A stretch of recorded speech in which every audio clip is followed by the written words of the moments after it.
കൊലപാതകളോ എന്നാണ് നമ്മളുടെ ചോദ്യം. നമുക്കൊപ്പം അതിഥികളായി ഈ കരിമ്പയിലെ നാട്ടുകാരനും GHSS കരിമ്പയിലെ മുൻ PTA പ്രസിഡന്റും മുൻ ബ്ലോക്ക് പഞ്ചായത്ത് പ്രസിഡന്റും നമുക്കൊപ്പമുണ്ട്. യൂസഫ് പാലക്കൽ. നമസ്കാരം Shri Yusuf Palakkal, very good evening. ഒപ്പം NK Narayanankutty CPM Mannarkkad area സെക്രട്ടറിയും നമുക്കൊപ്പം ചേരുന്നു. ഈ റോഡുമായി ബന്ധപ്പെട്ട് ഇതിനകം തന്നെ വലിയ പ്രതിഷേധം നാട്ടുകാരുടെ ഭാഗത്തുനിന്നുണ്ടായി. ശ്രീ യൂസഫ് അടക്കമുള്ളവർ ഇക്കാര്യത്തിൽ ശക്തമായി പ്രതിഷേധിച്ചിരുന്നുവെന്നാണ് ഞാൻ മനസ്സിലാക്കുന്നത്. ശ്രീ യൂസഫ്, ഞാൻ നേരത്തെ വിവരിച്ചതുപോലെ ഈ റോഡ് എത്ര കാലം മുതൽ ഒരു അപകടവളവായി, ഒരു ബ്ലൈൻഡ് സ്പോട്ടായി മാറിയിട്ട് യൂസഫ്? നമസ്കാരം ഡോക്ടർ അരുൺ. ഈ റോഡ് പുനർനിർമ്മിച്ച അന്ന് മുതൽ ഈ ഹോട്ട്സ്പോട്ടായി മാറിയിരിക്കുകയാണ്. ഇന്നലെ നടന്നത് യഥാർത്ഥത്തിൽ ഒരു ഭരണകൂട കൊലപാതകം എന്ന് തന്നെ നമുക്ക് വിശേഷിപ്പിക്കാം. എന്താണെന്ന് ചോദിച്ചാൽ, ഈ റോഡ് ഇത്തരത്തിൽ പുനർനിർമ്മിക്കുന്നതിന് മുമ്പ് യാതൊരു അപകടവും ഇല്ലാതെ പ്രയാസമില്ലാതെ പോകുന്ന ഒരു പാതയായിരുന്നുവെങ്കിൽ, നമ്മൾ ദേശീയപാത നിർമ്മിക്കുമ്പോൾ സ്വാഭാവികമായും അതിൻ്റേതായ സൗകര്യങ്ങളും അത്തരത്തിലുള്ള മറ്റു ഉന്നത നിലവാരങ്ങളും ഉണ്ടാകേണ്ടിയിരുന്നിടത്ത് ദേശീയപാത നിലവാരമില്ലാതെ നിർമ്മിച്ചതിൻ്റെ പരിണിത ഫലമാണ് ഇന്ന് നാം അനുഭവിക്കുന്നത്. ഇത് ദേശീയപാത നിർമ്മാണ ഘട്ടത്തിൽ തന്നെ ദേശീയപാത സെൻട്രൽ ഗവൺമെൻറ്റിൻ്റെ ഒരു പാനൽ ഏജൻസിയായിട്ടുള്ള സത്ര എന്ന കൺസൾട്ടൻസിയെയാണ് ദേശീയപാത വിഭാഗം ഇതിനെ ഏൽപ്പിച്ചിരുന്നത്.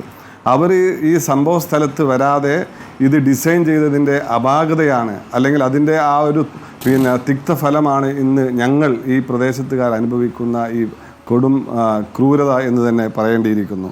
ഇത്തരത്തിൽ കരിമ്പ പഞ്ചായത്തിലെ ഇടക്കുറിശി മുതൽ ഈ ഏറ്റവും വലിയ ഹോട്ട്സ്പോട്ടായിട്ടുള്ള ഈ ഇന്നലെ അപകടം നടന്നിട്ടുള്ള പനയമ്പാടം, അതുപോലെ തന്നെ തൊട്ടപ്പുറത്തുള്ള തുപ്പനാട് പാലം, ആ പാലം ഒക്കെ ഒന്ന് പരിശോധിച്ചാൽ 90 ഡിഗ്രിയിലാണ് പാലത്തിൻ്റെ വളവ് അവിടെയുള്ളത്. അതുപോലെ തന്നെ മാപ്പിള സ്കൂൾ കയറ്റം, ആ കയറ്റത്തിൽ വളരെ പ്രയാസകരമായ അവസ്ഥയിൽ റോഡിൽ ചാലായി വന്നിരിക്കുകയാണ്. അതുപോലെ കഴിഞ്ഞ ദിവസം അപകടം നടന്നിട്ടുള്ള അയ്യപ്പ ക്ഷേത്രം, ആ ഭാഗത്തും 5 ആളുടെ ജീവൻ പൊരിഞ്ഞിരിക്കുകയാണ്. അങ്ങനെ ഇവിടെ മൊത്തം ഹോട്ട്സ്പോട്ടായി മാറുന്ന ഒരു ഗതികേടിലാണ് ഈ പ്രദേശത്ത്. മഴ പെയ്താൽ ഈ റോഡിന്റെ അവസ്ഥ എന്താണ്?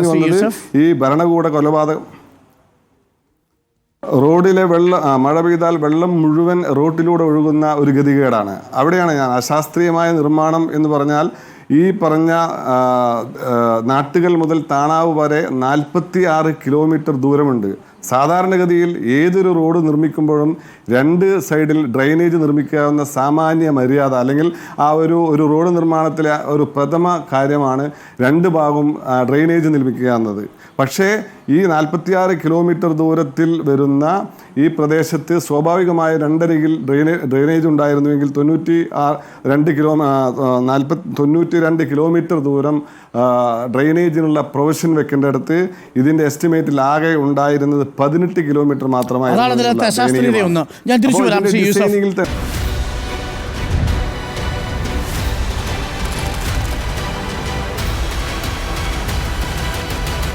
Debate with Dr. Arun Kumar.